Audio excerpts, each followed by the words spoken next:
बारिश में अमीर बहू का बेघर गुफा में ससुराल। सुरेश अपने छोटे बेटे का रिश्ता पक्का करके पूरे परिवार के साथ घर के लिए निकल जाता है। लड़के वालों के जाते ही शकुंतला अपनी बेटी से कहती है, प्रिया बेटी, लड़के वाले तो अच्छे हैं, वो हमारी बराबरी के नहीं, तू वहाँ कैसे रहेगी? माँ, आप लोगों ने मुझे पढ़ा लिखा कर इस काबिल बना दिया है कि मैं अपना ख्याल खुद रख सकूं। आप चिंता मत करो, मैं बहुत खुश रहूंगी। और आप ही तो मुझे बताती थी ना कि जब मैं छोटी थी तब पापा आपको और मुझे लेकर गांव से शहर आए थे, और जब इन 25 सालों में अकेले पापा ने इतना सब कुछ कर लिया तो मैं भी करके दिखाऊंगी। शकुंतला, जब हमारी बेटी कह रही है तो हमें अपनी बेटी पर विश्वास रखना चाहिए। बेटा, हमारा आशीर्वाद तुम्हारे साथ है। प्रिया दिवाकर को पसंद करती थी, इसलिए उसके माता पिता उसकी खुशी के लिए उसका रिश्ता दिवाकर से करवा देते हैं। तो वहीं जब सुरेश अपनी बेटे बीवी के साथ घर आता है तो भाभी देखो, भैया पापा माँ आ गए हैं। पापा, रिश्ता पक्का हो गया ना? हाँ बेटा, और अगले महीने शादी की डेट भी टल गई है। दिवाकर का रिश्ता लगने की वजह से पूरा परिवार खुश होता है। और शाम को जब पूरा परिवार एक साथ खाने के लिए बैठता है तो राजू को न देखकर सिमरन परेशान हो जाती है। काजल, तुमने राजू को देखा? बहुत देर से नहीं दिख रहा। भाभी, वो बाहर ही खेल रहा था, मैं देखकर आती हूँ। काजल बाहर राजू को ढूंढती है पर वो नजर नहीं आता। अब पूरा परिवार राजू को ढूंढता है और पड़ोस के बच्चे पिंकी उनसे कहती है, अंकल, राजू और गांव के सभी बच्चे जंगल में गुफा में खेल रहे हैं। मैंने उनसे बोला शाम हो गई है, घर चलो, पर उन्होंने मेरी बात नहीं मानी। जंगल में गुफा? बेटा, तुम हमें ले चलो। सिमरन और अमित पिंकी के साथ जंगल में जाते हैं और उनकी नजर एक बड़ी सी गुफा पर पड़ती है। अरे, गुफा तो काफी बड़ी है और कितना घना जंगल है। इन बच्चों को यहाँ खेलते हुए जरा भी डर नहीं लगता? इतना बोलकर अमित और सिमरन गुफा के अंदर जाते हैं और देखते हैं कि गुफा अंदर से काफी साफ है। बच्चों ने कुछ खिलौने रखे हैं और सभी बच्चे एक चटाई बिछाकर सो रहे हैं। लगता है बच्चे इस गुफा को घर बनाकर खेल रहे हैं। बच्चे और उनके अतरंगी खेल। गुफा कितनी साफ रखी है बच्चों ने, और देखो, चटाई, खिलौने वाले बर्तन, गैस सिलेंडर, सब कुछ रखा है। लगता है खेलते खेलते सो गए। तुम राजू को उठाओ, मैं बाकी बच्चों को उठाता हूँ। राजू बेटा, उठो और घर चलो, ये घर नहीं है। सिमरन और अमित बाकी बच्चों को उठाते हैं और सभी बच्चों के साथ घर आते हैं। इसी तरह समय गुजरता है और बहुत जल्द प्रिया शादी करके अपने ससुराल आती है। भाभी, अभी तो हमारे घर में सिर्फ 2 ही कमरे हैं। एक कमरे में बड़ी भाभी रहती है, इसलिए अब से ये कमरा आपका। वो सब तो ठीक है, पर आप लोग कहाँ सोएंगे? आप दोनों के कमरे के बाहर छोटा सा हॉल है ना, मैं, माँ, पापा वहीं सो जाएंगे। अब आप आराम कर लो। इतना बोलकर काजल सोने के लिए हॉल में जाती है और बिस्तर लगाकर अपने माता पिता के साथ सो जाती है, पर प्रिया को नींद नहीं आती। दिवाकर, मुझे बहुत बुरा लग रहा है। घर के बाकी लोग बाहर हॉल में जमीन पर बिस्तर लगाकर सो रहे और हम कमरे में। प्रिया, चिंता मत करो, हमने घर बनाने का सोचा है। 1-2 दिन में हम घर बनाना चालू कर देंगे। दिवाकर से बात करके प्रिया को अच्छा लगता है और वो सो जाती है। अगले दिन प्रिया की पहली रसोई होती है और राजू खाना बनाते हुए प्रिया से काफी बातें करता है। चाची, आपको भी खाना बनाना आता है? आपको पता है जंगल में एक बहुत बड़ी गुफा है और मेरे दोस्त वहीं पर घर घर और छुपन छुपाई खेलते हैं। अच्छा, सच में? मुझे भी दिखाना अपना गुफा जहाँ तुम छुपन छुपाई और घर घर खेलते हो। राजू के साथ बैठकर प्रिया अपनी पहली रसोई का खाना बना लेती है, जिसके बाद पूरा परिवार एक साथ खाना खाता है। अरे वाह बहू, तुम इतने बड़े घर से हो, फिर भी इतना अच्छा खाना बनाना जानती हो। भैया, मैं क्या कह रहा था कि आपने और मैंने जो पैसे जोड़े हैं ना, क्यों ना अब उनको निकलवा कर घर बनवा दिया जाए। वैसे भी 2 घंटे ट्रैवल करके अब मैं शहर जाता हूँ, तो अब घर बनने में बाधा नहीं होगी। हाँ, बात तो सही है तेरी। घर भी काफी पुराना है, बनवाना जरूरी है। इस तरह दोनों भाई आपस में बात करते हैं और 2 दिन बाद वो लोग अपना घर खाली करके किराए के घर में शिफ्ट होते हैं। तो वहीं राजू अपने दोस्तों के साथ खेलने के लिए गुफा में जाता है। मैं गुफा के अंदर ही रहकर 10 तक गिनती करूंगी। तुम सब छुप जाना और ज्यादा दूर मत जाना। छुपन छुपाई तो हम अपने घर के पास भी खेल सकते हैं। मेरी माँ मना करती है जंगल में आने से, कहती है यहाँ जानवर होते हैं। गोलू, तू तो डरपोक है, यहाँ कोई जानवर नहीं है, चलो खेलते हैं। अब पिंकी गुफा के अंदर खड़ी होकर आंख पर हाथ रखकर 10 तक गिनती करती है और बाकी सारे बच्चे छुप जाते हैं। तो वहीं पूरा परिवार। हमारे छोटे से घर में कितना सारा सामान था, मैं तो थक गई। माँ, मुझे तो खुशी हो रही है, 2 दिन के बाद हमारा नया घर बनना शुरू हो जाएगा। अरे, ये 2 कमरा आपका है और अपने बेटे को कहना घर में ज्यादा शैतानी न करे। हाँ मालिक, हम समझा देंगे। कुछ देर में राजू जंगल से घर आता है और वो अपना घर टूटते हुए देखकर रोने लगता है। पापा, ये अंकल बुरे हैं, देखो ना हमारा घर तोड़ रहे हैं। राजू, वो हमारा घर नहीं तोड़ रहे बल्कि नया घर बना रहे हैं। सच? अमित अपने बेटे को समझाकर उसे किराए के घर लाता है और कुछ दिनों में उनके घर में नींव का काम चालू हो जाता है। अब पूरा परिवार एक साथ नींबू डालने के लिए खड़ा होता है, पर राजू गायब होता है। अरे बड़े बहू, तुम्हारा राजू पर जरा भी ध्यान नहीं रहता। देखो राजू कहीं नहीं है, पता नहीं कहाँ चला जाता है। पापा, मुझे पता है वो कहाँ गया होगा, मैं अभी लेकर आता हूँ उसे। एक बार फिर अमित जंगल जाता है और गुफा में बच्चों को खेलते देख उनसे कहता है, बच्चों शाम होने वाली है, आसमान में काले बादल भी छाए हुए हैं, कभी भी बारिश हो सकती है। अब घर चलो, और ऐसे बार बार गुफा में खेलने आना अच्छी बात नहीं है। अमित राजू को गुफा से घर लाता है और पूरा परिवार एक साथ घर की नींव डालता है। इसी तरह 2 दिन बीत जाते हैं और जैसे ही घर का काम चालू होता है, तेज बारिश शुरू होने लगती है। ये लो, बारिश का महीना भी शुरू हो गया, अब घर का काम कैसे होगा? इससे तो अच्छा हम 2-3 महीने बाद घर का काम चालू करवाते। कह तो प्रिया तुम सही रही हो, पर दिक्कत है भी तो घर में बहुत सी। कोई बात नहीं भैया भाभी, बारिश हर वक्त थोड़ी ना होगी। बारिश को देखकर दिवाकर, अमित, सुरेश थोड़े परेशान होते हैं, पर वो लोग सो जाते हैं।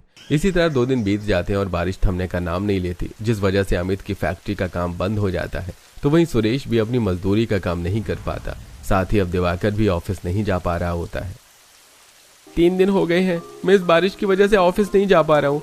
मालिक को कैसे समझाऊं हमारे गाँव की क्या हालत है। कमबख्त, इस बारिश को भी तभी शुरू होना था जब हम अपने घर का काम शुरू कर रहे थे। इस बार बारिश का महीना जल्दी शुरू हो गया। अरे कोई बात नहीं भाग्यवान, 2-3 महीने ही बारिश का सीजन होता है और जरूरी नहीं कि हर दिन बारिश हो। 2 से 3 दिन में बारिश रुक जाएगी। सुरेश अपने घर वालों को तो समझाता है, पर वो लोग खुद भी काफी परेशान हो रहे होते हैं। देखते ही देखते 1 हफ्ता बीत जाता है और काम पर न जाने की वजह से दिवाकर को ऑफिस की तरह से मेल आ जाता है। क्या हुआ दिवाकर, तुम इतने परेशान क्यों हो? प्रिया, इतनी मुश्किल से मुझे इतनी अच्छी नौकरी मिली थी शहर में।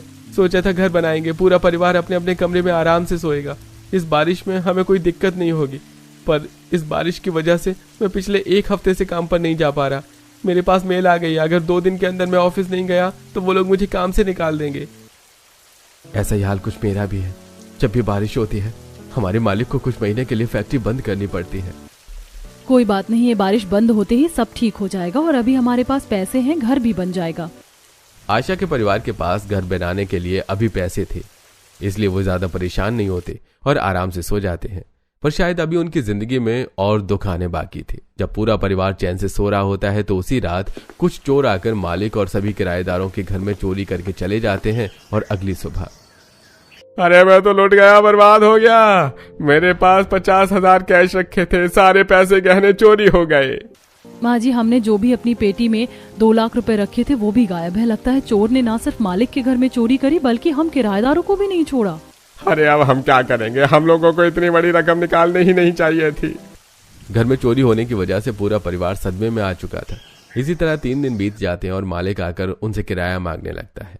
1 महीना हो गए हैं किराया दिए हुए, वैसे ही मेरे घर में चोरी हो गई है। मुझे अपनी बैंक की किस्त, कमेटी, बिजली पानी का बिल, बच्चों के स्कूल की फीस, बहुत चीज भरनी है। मालिक, चोरी सिर्फ आपके घर में नहीं, हमारे घर में भी हुई थी। हमारे पास अभी पैसे नहीं है और हम दोनों भाई की नौकरी भी चली गई है। ऊपर से इतनी बारिश हो रही है, बाहर कहीं काम भी नहीं मिल रहा, हमारे घर का काम भी रुका हुआ है।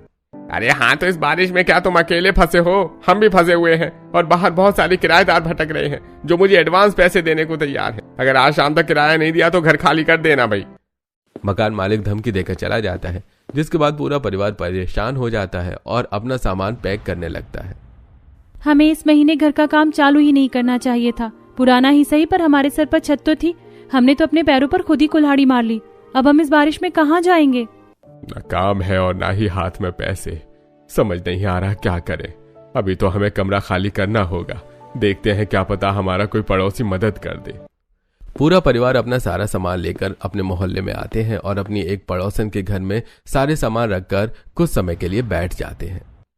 भैया, आप लोग के साथ तो बहुत बुरा हुआ, पर हमारा तो खुद का छोटा सा घर है और इतनी बड़ी फैमिली है। दिन भर तो ठीक है, पर रात को हम आपको अपने घर में जगह नहीं दे पाएंगे। कोई बात नहीं शोभा बहन, इस बारिश में तुमने हमें अपने घर में रहने की जगह दी, वही काफी है। वो लोग पूरा दिन तो पड़ोसी के घर में रहते हैं, पर शाम होते ही उन्हें अपने पड़ोसी के घर से निकलना पड़ता है। पूरा परिवार अपने पड़ोसी के घर के बाहर चबूतरे पर बैठा होता है और बारिश के छींटे उनके ऊपर आ रहे होते हैं। मुझे ये बारिश बिल्कुल नहीं पसंद। हर जगह पानी कीचड़ होता है और अब तो मुझे जुकाम भी हो गया। दूसरे के घर के बाहर खड़े होने से तो अच्छा है कि मैं जंगल चले जाऊं और गुफा में ही सो जाऊं। वहाँ कम से कम धूप और बारिश का पानी तो नहीं आता। बहू, ये कौन सी गुफा की बात कर रहा है? सिमरन अब पूरे परिवार को जंगल के गुफा के बारे में बताती है, जिसके बाद प्रिया अपने परिवार से कहती है, आखिर हम सारी रात इस बारिश में किसी के घर के बाहर तो नहीं बैठे रह सकते। राजू सही कह रहा, अगर उस गुफा में बारिश का पानी नहीं आता तो हमें वहीं चलना चाहिए। वैसे भी अपना घर अपना ही होता है, चाहे वो गुफा हो या पक्का मकान। और अगली सुबह हम कोई ना कोई इंतजाम कर लेंगे। अभी रात बिताने के लिए गुफा में ही चलते हैं। ना हाथ में पैसे हैं, ना नौकरी है और ना ही रहने के लिए घर। मुझे भी लगता है कि हमें प्रिया की बात मान लेनी चाहिए। प्रिया के सुझाव देने पर पूरा परिवार बारिश में भीगते हुए जंगल की ओर जाता है और कुछ ही देर में वो लोग गुफा के अंदर जाते हैं। गुफा के अंदर काफी अंधेरा होता है और पूरा परिवार गीला होने की वजह से ठंड से कांप रहा होता है। जिसके बाद प्रिया गुफा के अंदर कुछ लकड़ियों को लेकर उन्हें खराब कपड़ा और पन्नी में लपेटकर उनका मशाल बनाकर जला देती है और गुफा के अंदर कोनों में लगा देती है। इस मशाल के जलने से गुफा के अंदर थोड़ी गर्मी भी रहेगी और रोशनी भी रहेगी। राजू, तुम्हें ठंड लग गई है, तुम कपड़े बदल लो। गुफा तो काफी साफ है, बच्चे यहाँ खेलते हैं, देखो ना उनके सामान भी रखे, मैं बिस्तर लगा देती हूँ।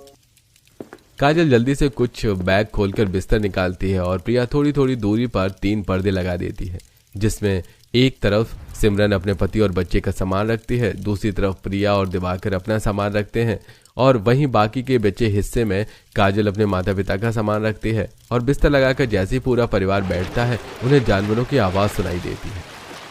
सुनिए जी, हम जंगल में हैं, जानवर की आवाज आ रही है, पता नहीं कहाँ से कौन सा जानवर आ जाए। गुफा में दरवाजा भी नहीं है। माँ जी, मैं ऐसे ही कुछ मशाल और जलाकर गुफा के बाहर रख देती हूँ, इससे कोई भी जानवर अंदर नहीं आएगा। प्रिया, तुम तो बहुत होशियार हो, तुम्हें इतनी नॉलेज कैसे है? भैया, कॉलेज में हम अक्सर कैंपिंग के लिए बाहर ले जाया जाता था, वहीं हमें सिखाया जाता था अगर हम जंगल में कभी फंस जाते हैं या हमारे साथ कभी इस तरह का हादसा हो जाता है तो हमें कैसे रहना चाहिए। बस वही सब आज काम आ रहा है। इतना बोलकर प्रिया फिर कुछ लकड़ियां देखने के लिए बाहर जाती है और अब बारिश भी रुक चुकी थी और बड़ी मुश्किल से प्रिया को कुछ लकड़ियां मिलती हैं, जिनका मशाल बनाकर प्रिया गुफा के बाहर लगा देती है। हमने कितने सपने देखे थे, सोचा था जितनी जल्दी घर बन जाएगा उतना अच्छा होगा, पर इस बारिश ने सब खराब कर दिया। और जिन्होंने हमारे पैसे चोरी करे हैं, भगवान उनका कभी भला नहीं करेगा। मुझे तो भूख लग रही है, राजू भी भूखा ही सो गया।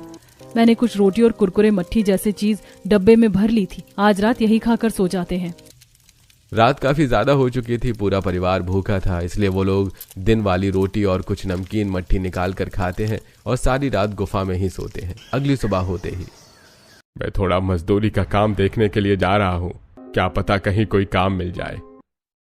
आज बारिश बंद है, पर कंपनी ने तो मुझे जॉब से निकाल दिया है, इसलिए मैं भी बाहर जा रहा हूँ काम की तलाश में।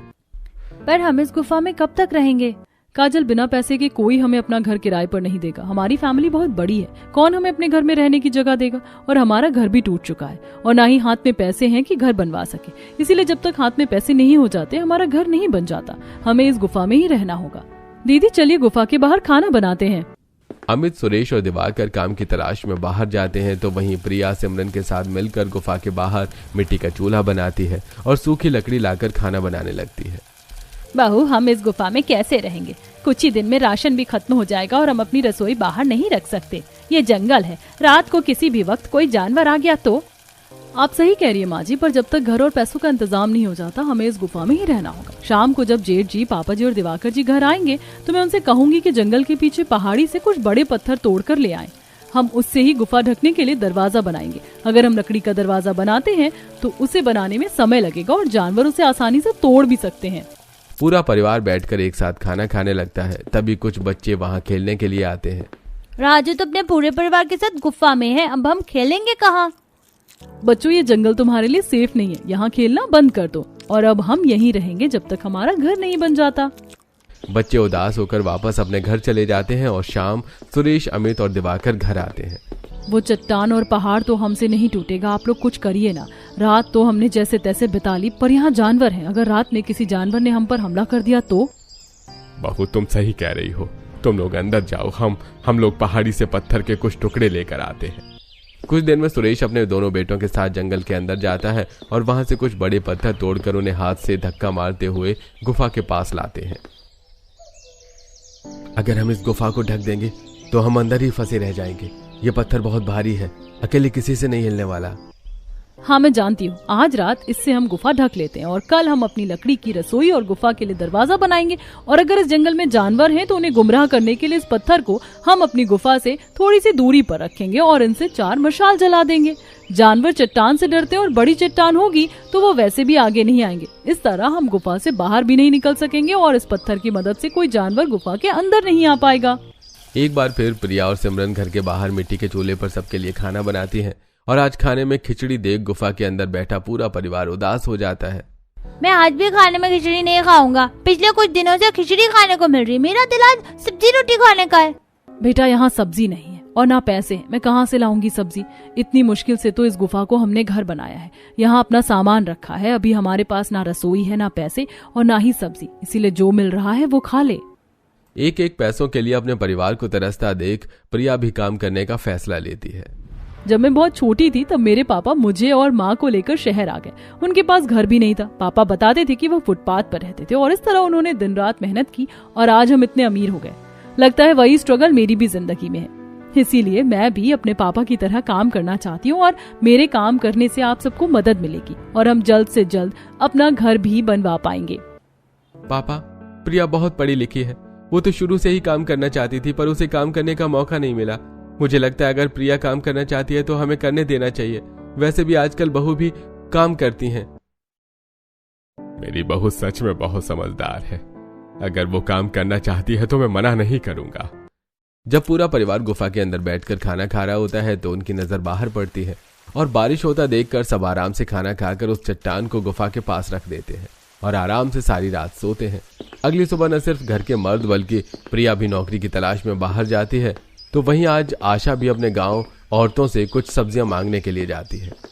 आशा बहन, तुम लोगों के साथ तो भगवान ने बहुत बुरा किया। तुम्हारा घर का काम भी रुक गया, पैसे भी चोरी हो गए, बेटों की नौकरी भी चली गई। ऊपर से ये बारिश है जो हर 2 घंटे में बरसना शुरू हो जाती। अगर मेरे पास इतने पैसे होते, अब मेरा बड़ा घर होता, तो मैं तुम्हारी मदद जरूर करती।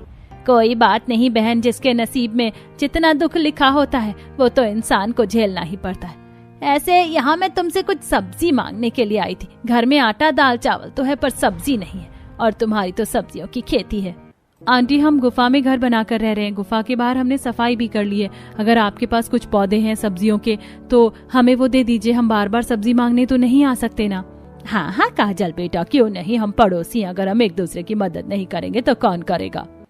काजल के एक बार कहने पर सुमित्रा घर से कुछ सब्जियां टोकरी में लाकर आशा को दे देती है और घर के पीछे जाकर कुछ सब्जी के पौधे भी लाकर काजल के हाथ में थमा देती है। जिसके बाद आशा और काजल जंगल जाती हैं और सिमरन गुफा के बाहर बैठकर खाना बना रही होती है। बाहू देख, मैं गांव से कुछ सब्जी लेकर आई हूँ, तो आज थोड़ी सी सब्जी बना लेना। और मैं सब्जियों की खेती करने वाली हूँ। बारिश का अच्छा मौसम है, इस मौसम में पौधे जल्दी सब्जी देने लगेंगे। अब काजल गुफा के बाहर 7 से 8 सब्जियों के पौधे लगा देती है।